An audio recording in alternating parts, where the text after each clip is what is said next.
اور اپنی گفتگو رکھ سکتے صحیح سر. تھینک یو مسٹر سیکرٹری، جناب صدر، پاسٹ پریزیڈنٹ اور سینئر حضرات اور انتہائی قابل احترام دوستوں، بھائیوں، السلام علیکم.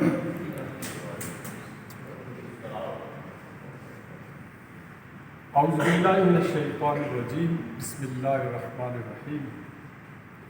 قال اللہ تعالی والعصر ان الانسان لفی خسر الا الذین آمنوا وعملوا الصالحات وتواصوا بالحق وتواصوا بالصبر. آج کی یہ پررونق تقریب، I'm sorry میں زیادہ کو میں بھول جاؤں گا.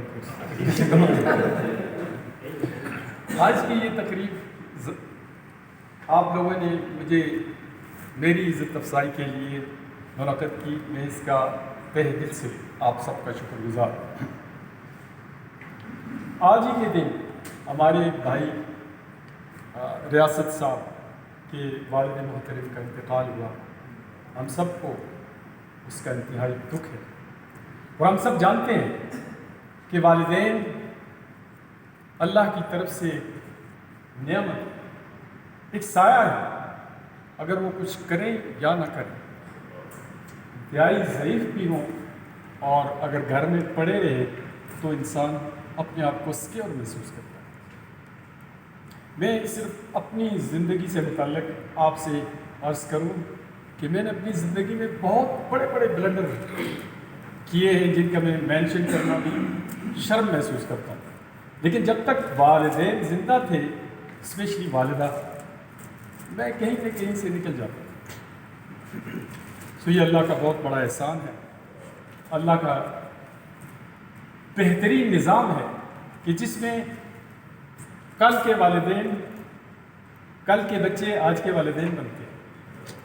پھر وہ کچھ دادا بنتا ہے، کچھ پڑدادا بنتا ہے، پوتا بنتا ہے، کچھ پڑپوتا بنتا ہے. یہ کہ اللہ کا نظام چلتا ہے.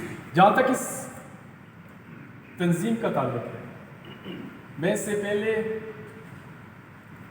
مختصر یہ کہ میں رفح ایئر بیس میں 2 سال رہا، اس کے بعد میں سافرا ایئر بیس میں 2 سال رہا.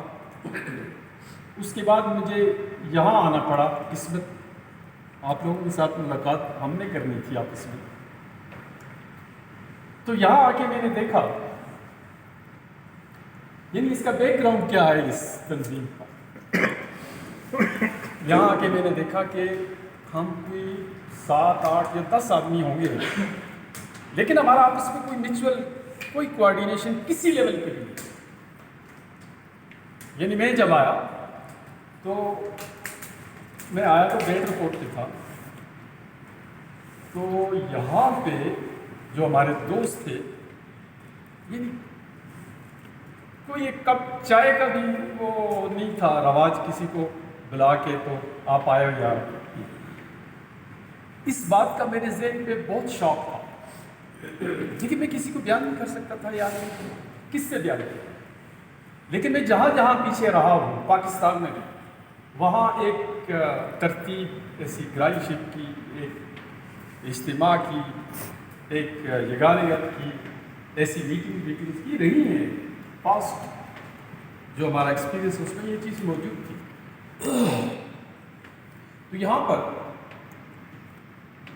کوئی آدمی 1-2 جب آ جاتے تھے تو اگر وہ ہری پور کا ہے تو 2 بندے ہری پور کے لے کے چلے جاتے تھے. اس کو کھانا وانا کھلایا، منانا میں اور اس وقت آنا جانا بہت ہی فری تھا. ٹائم زیادہ ہو. کوئی مانسیرا کا ہے تو اس کو 2 آدمی مانسیرے کے لے جاتے تھے. اللہ پاک سید شبیر حسین شاہ اس کی روح کو، اس کے جسم کو، اس کے خاندان کو اور اس کو آسودگی نصیب فرمایا کہ جس کے ذہن میں یہ ایک آئیڈیا آیا کہ یار یہ کیا ہے. ہم 10 آدمی ہیں، ایک بندہ آتا ہے اس کو 2 ادھر پکڑ کے لے جاتے ہیں، ادھر پکڑ کے لے جاتے ہیں. ہمارے درمیان کوئی کوآرڈینیشن نہیں. اس نے ذکر کیا، مجھ سے کیا اور بھی لوگوں سے کیا. میں چونکہ آلریڈی پیاسا تھا، میں آلریڈی یہ چاہتا تھا کہ یہ کام ہو، تو میں نے اس میں چڑھ کے جو مجھ سے ہو سکتا تھا، جتنا انٹرسٹ جو میرے میں جو ایبلٹیز تھی میں نے ان کے جھولی میں رکھی. آپ نے متعدد میٹنگز کی کہ آپ کو پتہ ہے کسی چیز کو بنانے میں بہت ٹائم لگتا ہے. آپ جب کہیں کسی فصل کو اگاتے ہیں تو اس کے لیے بھی آپ کو پہلے اس فصل کو زمین کو ٹھیک کرنا پڑتا ہے، پھر بیج ڈالنا پڑتا ہے، پھر اس کے اندر جو جڑی بوٹیاں ہیں انوانٹیڈ بیجز ان کو ریموو کرنا پڑتا ہے. اسی طرح جب یہ بات ہم نے 1 سے 2 2 سے 3 3 سے 4 میں یہ بات کی تو کہیں سے ریزسٹنس بھی آیا کہ یار اس کی کیا ضرورت ہے، کہیں سے یس بھی ہوا، لیکن ہم نے ان لوگوں کو کنونس کیا جتنے بھی موجود تھے. اور ان میں میں ان لوگوں کا بھی بہت مشکور ہوں جو شرطا تھے، ایئر فورس پولیس کے تھے، انہوں نے بھی ہمارے ساتھ بہت تعاون کیا. اور یہ خالد صاحب کا ادھر اسپیس میکر ہوتا تھا، وہ ہماری میٹنگ روم ہوتی تھی اور وہاں پہ جا کے ہم میٹنگ کر رہے ہیں، باتیں کر رہے ہیں. اور یہ تھوڑی سی انہوں نے ہاسپٹیلٹی کا جو ہے وہ مظاہرہ کیا کہ ہر وقت جب ہم جاتے ہیں چائے پانی یہ وہ، تو اس طرح مل جل کے ایک آرگنائزیشن بن گئی. اس میں کچھ وہ جڑی بوٹیاں بھی تھیں وہ ہم نے نکالی، وہ نکالنی پڑتی ہیں پروڈکشن کے لیے. اب الحمدللہ وہ جو 7 سے 10 بندوں کا ایک گروپ تھا آج وہ 49 ہے. 49 مینس کہ اللہ پاک نے اس میں برکت دی. اور ابھی ہمارے پاس جو فنڈ ہے وہ اسی حساب سے وہ بھی زیادہ ہے. شروع میں اتنا نہیں تھا، ہم 50 سے شروع ہوئے تھے، ابھی 100 پہ. تو مطلب کہنے سے یہ ہے کہ کام کر لینا بھی مشکل ہوتا ہے لیکن اس کو مینٹین کرنا اس سے بھی زیادہ مشکل. یہ جتنے پریزیڈنٹ گزرے ہیں میں ان کو سلام کرتا ہوں. یہ وہ پوسٹ ہے جس پوسٹ میں کوئی پاور نہیں ہے اور سب کچھ جو ہے وہ ایز اے سرونٹ لیڈر آپ پہ کام کرتا ہے. آپ نے سب کچھ مینٹین کرنا ہے، ارینجمنٹ کرنی ہے، لوگوں کو مطمئن کرنا ہے، اور سب کچھ کرنے کے باوجود آپ کا پرسنل اس میں کچھ بھی نہیں، آپ کو پرسنل گین کچھ بھی نہیں. یہ جیسے باہر جیسے گورنمنٹ لیول پہ ہوتا ہے کہ گورنمنٹ لیول پہ ایک آدمی جو ہے گورنمنٹ جو ہے اس کو فنڈ دیتی ہے اپنی پبلک کے لیے، چیریٹی کے لیے یا ویلفیئر کے لیے، ایک وہ سلسلہ. ایک یہ ہوتا ہے کہ کوئی باقی آرگنائزیشنز ہیں، بڑے لوگ ہیں، انہوں نے پیسہ اکٹھا کیا، وہ ویلفیئر کا کام کرتے ہیں. ایک یہ کام ہے کہ اپنے جیب سے پیسہ نکالو، اپنے اوپر خرچ کرو اور مل بیٹھ کے جب کسی کو ضرورت ہو اس کی ویلفیئر میں وہ جو اکٹھا پیسہ ہے اس کے اکارڈنگ ٹو دا لا اس کی مدد کرو. یہ تیسرا جو کام ہے یہ لمیٹڈ بیسس پہ ہی ہو سکتا ہے. گورنمنٹ کے پیسے تو ان لمیٹڈ ہوتے ہیں، کوئی باہر کا کوئی سیٹ کوئی کمپنی ہو جو ویلفیئر کرے اس کی اور بات ہے. آپ کی یہ لمیٹڈ انکم میں لمیٹڈ لوگوں کی ویلفیئر ہے، اس کو لمیٹڈ رکھیے گا، انشاءاللہ یہ کام چلتا رہے گا. اس ٹاپک سے ہٹ کے بات یہ ہے کہ ایک لطیفہ آپ کو سناؤ کہ لا کی کلاس چل رہی تھی. پروفیسر صاحب نے بڑی مشکل سے 3 مہینے پڑھایا اپنے اسٹوڈنٹس کو. تو جب رزلٹ نکلا تو ایک اسٹوڈنٹ جو میری طرح بولتا تو زیادہ تھا، کام سے آتا نہیں تھا امتحان میں، وہ فیل ہو گیا.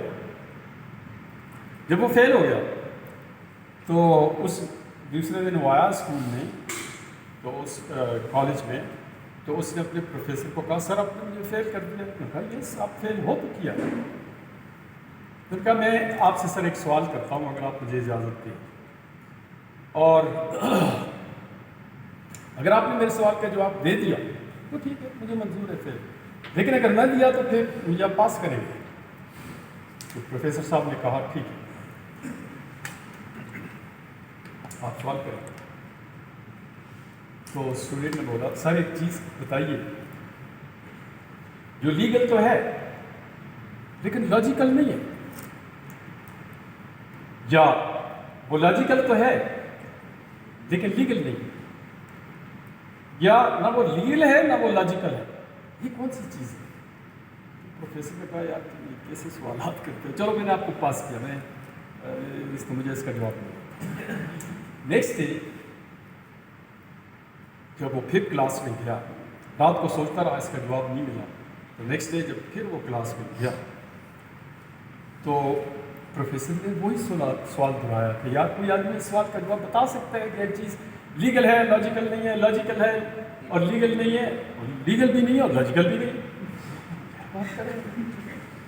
تو اس لڑکے نے ہاتھ کھڑا کیا، سیم لڑکے نے جو رات کو ملا تھا، کہ سر میں بتاؤ کہ سر آپ کی عمر 60 سال ہے، آپ نے 20 سال کی لڑکی سے شادی کی، یہ لیگل تو ہے لیکن لاجیکل تو نہیں ہے سر۔ اس لڑکی نے جس کی عمر 20 سال تھی، اس نے اور آپ کے ساتھ شادی کی ہوئی ہے، اس نے ایک تیسرے آدمی سے یعنی مجھ سے، جو میں بھی 20 سال کا لڑکا ہوں، مجھ سے افیئر قائم کی ہوئے، شاید یہ لیگل تو نہیں ہے نا، لیکن لاجیکل ہے، ہم دونوں جوان ہیں۔ اور پھر سر وہی لڑکا جس کو آپ نے فیل کیا اور اس نے آپ کی بیوی سے اس نے شادی کی ہوئی، افیئر بنا لیا ہے، اس کو آپ نے پاس کر دیا، جو نہ لیگل ہے۔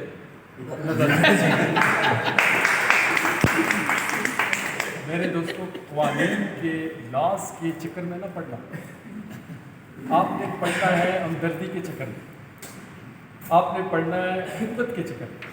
اگر کہیں گے جی اس کتاب میں کیا لکھا تھا، یہ ایسے ہو گیا ایسے ہو گیا، اس جھگڑے کی صورت پر یہ لاجیکل نہیں، یہ لیگل نہیں۔ خدمت کیا ہے؟ خدمت کے جذبے سے آپ نے اس میں رہنا ہے، تو انشاءاللہ یہ کام جو ہے یہ چلتا رہے گا انشاءاللہ۔ تو جو میں نے اس سورت کو پڑھا، وَالْعَصْرِ إِنَّ الْإِنسَانَ، کہ اللہ پاک زمانے کی قسم اٹھاتا ہے کہ انسان تو ہے خسارے میں، إِلَّا الَّذِينَ، مگر وہ لوگ آمنوا جو ایمان لائے، وَعَمِلُوا الصَّالِحَاتِ جنہوں نے نیک کام کیے، وَتَوَاصَوْا بِالْحَقِّ وَتَوَاصَوْا بِالصَّبْرِ، اور جنہوں نے حق کی تلقین کی اور اس پہ صبر سے قائم رہے، اس پہ صبر کیا۔ امپارٹنٹ بات یہ ہے کہ اللہ پاک کا بہت وہ کیا ہے، وہ سورت کا فَبِأَيِّ آلَاءِ رَبِّكُمَا تُكَذِّبَانِ، ہم کس کس کا ادا کریں شکر۔ اللہ نے ہمیں انسان پیدا کیا، پھر مسلمان کے گھر پیدا کیا، کسی کافر کے گھر میں بھی پیدا ہو کے ہم کچھ اس وقت گاؤں ماتا اور یہ وہ کر سکتے تھے، پھر اس آخری امت میں پیدا کیا، حضور صلی اللہ علیہ وسلم کی امت میں پیدا کیا، جو دوسری امتوں سے جس کو اللہ پاک نے فقیر عطا، تو پھر ایمان سے نوازنے کے بعد پھر ہم اچھے کام کریں۔ اچھے کاموں میں یہ بھی اچھا کام ہے کہ اپنے دوستوں کی، اپنے والدین کی خدمت کی جائے، اپنے رشتہ داروں میں جو ہے وہ فلنتھروپک ایٹیچیوڈ ہونا چاہیے، سوسائٹی کے لیے ایک بندے کو پروڈکٹیو بندہ ہونا چاہیے، اور جہاں کہیں بھی ہو اس کے جسم سے، اس کی باتوں سے، اس کے کاموں سے فلاح ہونی چاہیے۔ وہ کل ہی ایک سن رہے تھے ایک ویڈیو جس میں ہوتا ہے کہ وہ شخص جو کسی اچھے کام کے اوپر تنقید کرتا ہے اور بار بار کرتا ہے، اگر آپ اس کے انالیسس کریں، اس کا بیک گراؤنڈ دیکھیں، اس بندے کو ٹٹولیں، اس کی ہسٹری کو دیکھیں، تو آپ کو نظر آئے گا کہ وہ دنیا میں انتہائی ناکام ترین شخص ہے، جو فلاح کے کاموں میں، جو نیکی کے کاموں میں، جو معاشرے کو جوڑنے کے کاموں میں اس کے اوپر وہ تنقید، اپنا ٹائم اور تنقید کر رہا ہے۔ دراصل وہ خود ہی گیا گزرا، اس کا اس کے اپنے پاس ہی کچھ بیچ نہیں۔ تو دعا ہے اللہ رب العزت سے کہ وہ ہم سب کو ایمان سلامت سے یہ دنیا بہرحال رہنی ہے، جس نے پیدا ہونا ہے اس کو مرنا ہے، جس نے بھرتی ہونا ہے اس کو ریٹائر ہونا ہے، یہ ایک سائیکل ہے، اس میں سب نے چلنا ہے۔ امپورٹنٹ بات یہ ہے کہ اللہ رب العزت ہمیں ایمان پہ قائم رکھے، ایمان کے ساتھ لے جائے، اور ہمیں اپنے اولادوں کی اچھی تربیت کرنے کی توفیق عطا فرمائے، اور جو جتنے بھی والدین فوت ہو گئے اللہ پاک ان کی مغفرت فرمائے۔ جزاکم اللہ، تھینک یو ویری مچ.